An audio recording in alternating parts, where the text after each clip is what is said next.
also be at maximum. But if you can give me the assurance that you'll be here every time at 9, 9:30 or whatever, 10 o'clock we start, that's all I'm interested in. That's all. My Lord, I put my head on the block. I will ensure that they are here before 10 o'clock. I don't have jurisdiction to enter into what happens in your prison.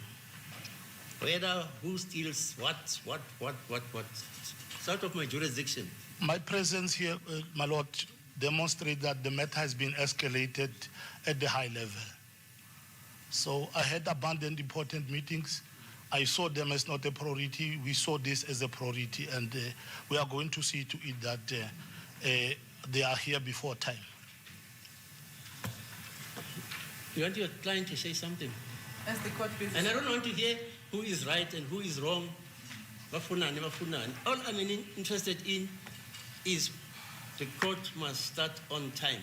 The JP, even the Chief Justice, they're on my back because they've never seen a case take so long. Never. I've been 55 years as an attorney and as an acting judge and a judge. This is the first experience I've had. 55 years. I was admitted in 1974. I've acted for about 15 years before I got appointed. I've never seen such a thing. You come to court, you sit, the accused are not here. You come as and when. So I don't know what's happening. All I say, can you guys bring them on time? I'm not fighting anybody.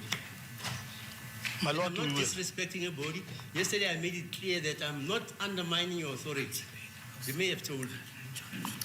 I had the judge on media as well. Yeah, I'm not undermining anybody. All I'm interested in, let's start on time. So, don't you make a comment?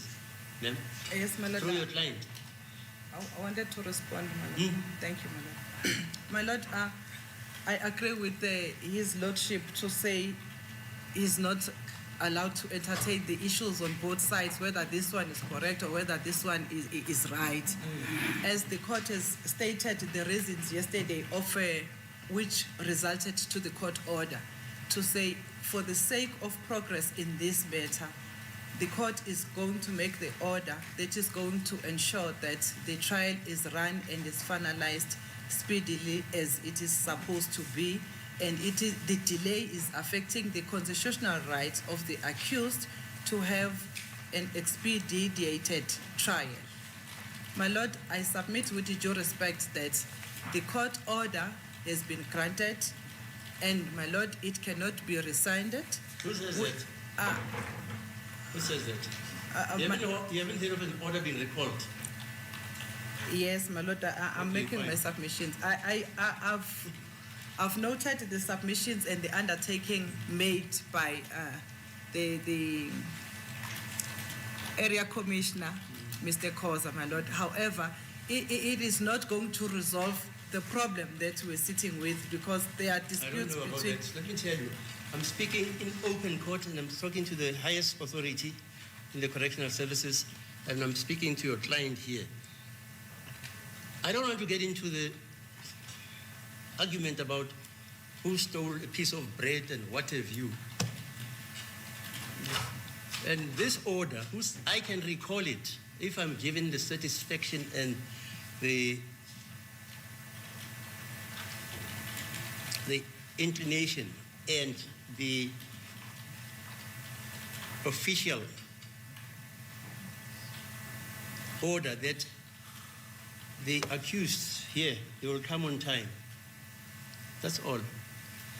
And I even told your client yesterday, even yourself, if he wants to bring an application on urgency to do whatever, to interdict whoever or to stop whatever, that is his constitutional right. All I said is, but it mustn't be brought within the perimeters of the time of this court. This court starts at 10 and it ends at 3:30. You can bring an order outside the perimeters of that time, no problem. I'm not depriving your client for approaching the court. Okay? I understand, my Lord. However, my Lord, I'm also appealing with this Honorable Court, my lord, because there is a fight between the two, the department and the inmate, my lord, to say, whilst that has not been resolved, my lord, it is my request before this honorable court that the court order be not recalled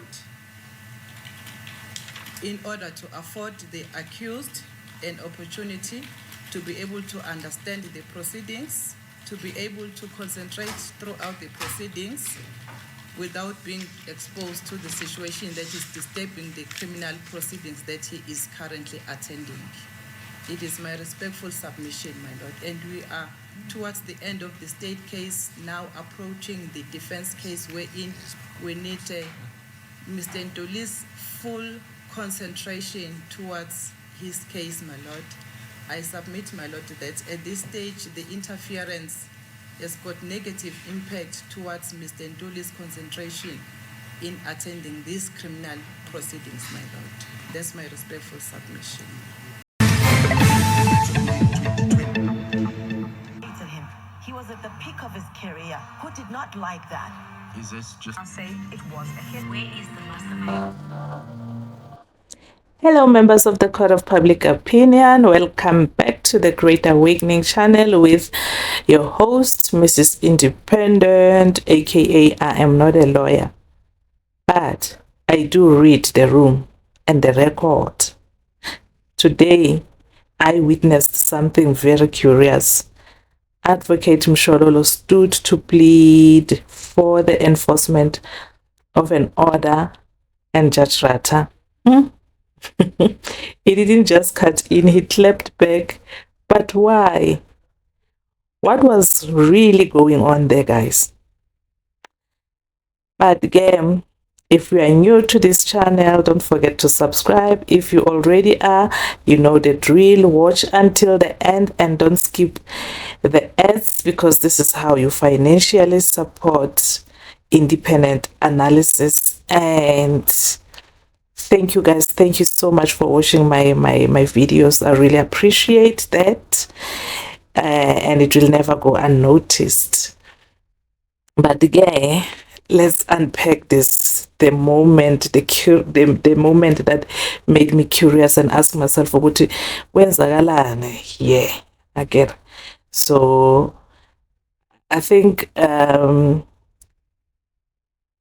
Advocate Mshololo was just I mean, she rose up as per judge asked her for her opinion, and just to reaffirm the court order that was issued yesterday again for Ntuli accused 5 to be transferred to Leocorp. Now, according to me, this should have been a straightforward. I mean, it was, after all, a reaffirmation of a decision already made by the judge. But judge he interjected, and I quote him like loosely. He said, "What order? Haven't you heard of an order that, I mean, haven't you heard about the order that was reversed?" So meaning she should not be so sure, because this order that she's talking about, it could be, reversed. And to me, to be honest, it wasn't just a question. It sounded like a challenge. It's like he was challenging Mshololo in a way, for me. But again, members of the Court of Public Opinion, let's talk psychology now. Because I don't know if this was a judicial poker, or was the judge testing Advocate Mshololo, but it felt like, was the judge trying to provoke Advocate Mshololo? Was it a trap? Was it a subtle pressure move to get her, to overreact and to show her passion, her with her voice, or to show frustration, or to spark confrontation? More than anything, I think, in a way, maybe he was trying to spark confrontation, but I don't know, members of the Court of Public Opinion. Let me know on the comment section what you think. What you think that the judge was trying to do, okay? Knowing their past courtroom tensions, Let me know on the comment section what you think, and remember to like, okay? Let's not forget, this is the same judge who clashed with Advocate Mshololo before. Remember how he tried to undermine her tone and assertiveness in earlier proceeding, and telling her that this is not a tavern, and then making remarks like, hey, English. So today, honestly, it feels like deja vu. But here is what makes today worth uploading. Okay?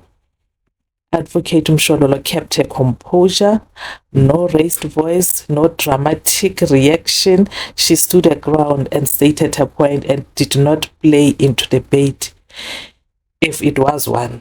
I'm just saying.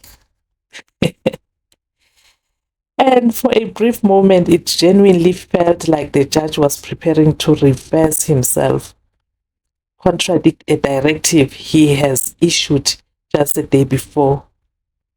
The flip-flop, was the judge about to rescind his own order?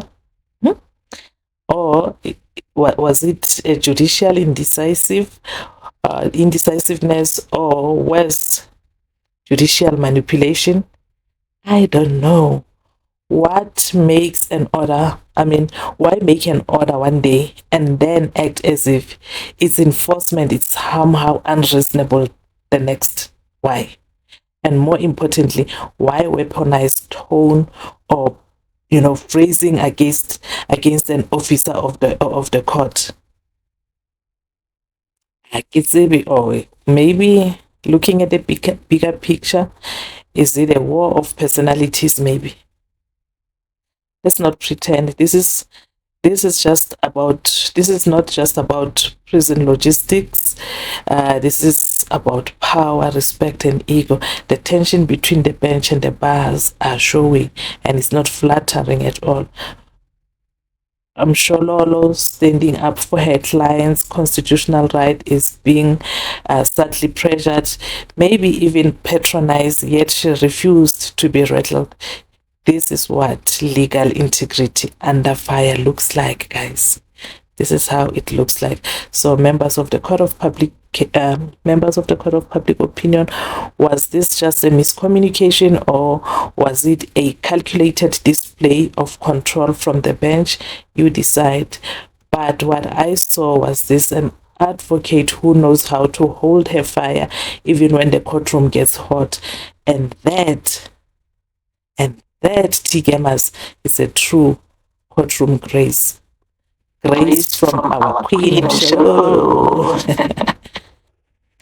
and her restraint under that provocation, it showcased mastery of courtroom resilience. Yes, she understood the game and played by her own rules. She really played by her own rules. So as we get ready for the next episode of the Great Awakening Vibes, remember, powerful courtroom moments aren't always bombastic. They are sometimes found in the quiet confidence of a legal warrior who refuses to play into drama.